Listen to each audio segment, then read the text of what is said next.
While the mainstream media, MSM, focuses on the fake news Trump-Russia collusion farce, the U.S. is engulfed in the most corrupt event in its history, and all roads lead back to former President Obama.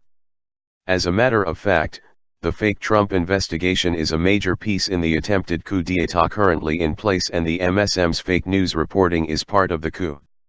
Just this past week, former UN Ambassador John Bolton stated that this is the first attempted coup d'état in U.S. history. Bolton is right.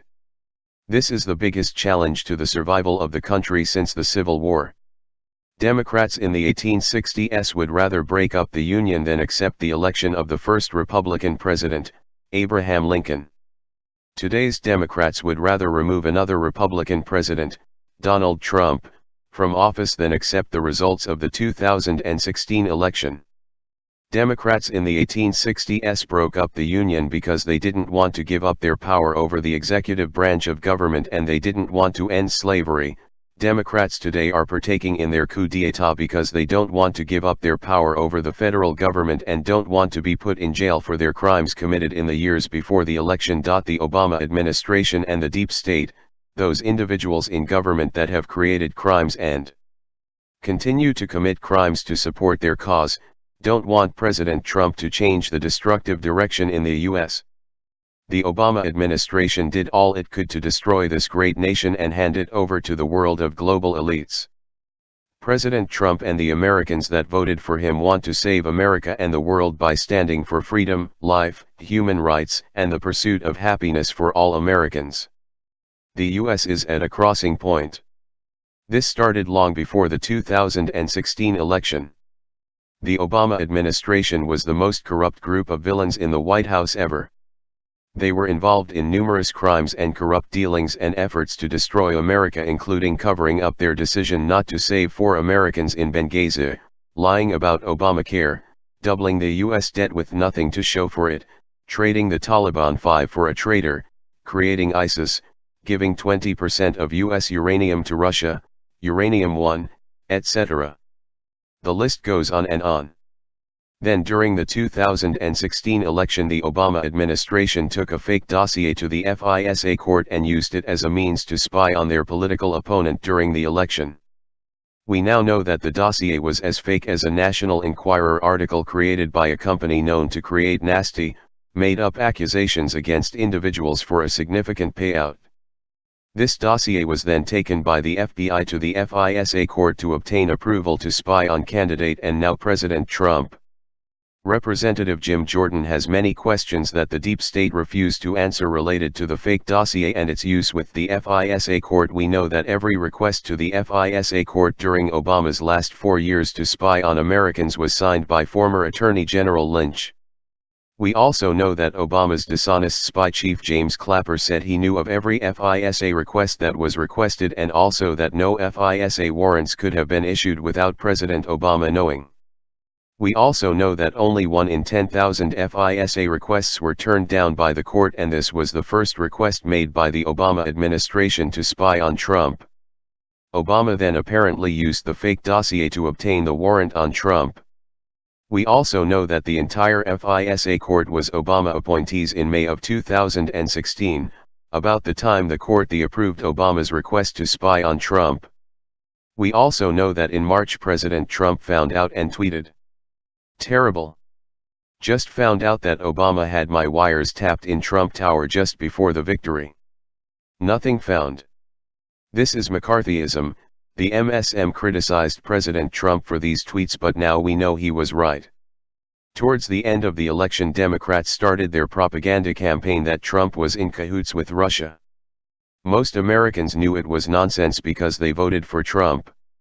We don't know if this was created to protect the Democrats from being caught spying on Trump using known bogus claims, to change the narrative away from their crimes with Russia, Uranium One, or to set Trump up for kangaroo charges after a projected Hillary win.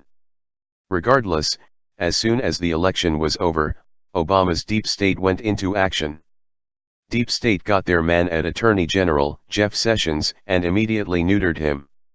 They next got deep state operative and corrupt assistant AG, who immediately created a special counsel to look into fake Trump-Russia collusion. The investigation was not based on U.S. law, and the man appointed to lead the investigation was none other than Robert Mueller. We reported in August this year that Mueller is a dirty, rotten cop. He was strategically placed in the position of special counsel to investigate the Trump-Russia fake news story by his former partner in crime, Assistant Attorney General Rod Rosenstein. He brought in a team of individuals that are all partisan hacks that worked for the corrupt Clintons and Obama administration. Mueller is also close friends and partner in crime with the man who replaced him of the FBI, James Comey. In spite of this relationship, and Comey's obvious involvement in the case, Mueller will not recuse himself from the Trump investigation. The entire investigation is not even based on U.S. law, and the Mueller team continues to break the law by leaking information to the press related to this fake investigation. It's even plausible that the entire investigation is in place to allow Mueller and his team the ability to destroy information related to their past criminal actions. Now, however, the deep state's initiative to take over the country is beginning to fail. They, like so many corrupt entities before them, went for too much. Thanks to entities like Judicial Watch that are uncovering documents that show the corrupt and criminal actions of deep state, and due to diligent reporting from entities like this one, TGP, and Hannity, Breitbart, Fox Business, and others, and the efforts of a few honest congressmen, the deep state is being shown for what it is.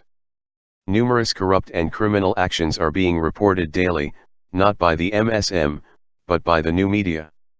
We are growing in numbers and respect as the days go by, while the fake news Trump-Russia collusion reporting MSM is being abandoned by truth-seeking Americans.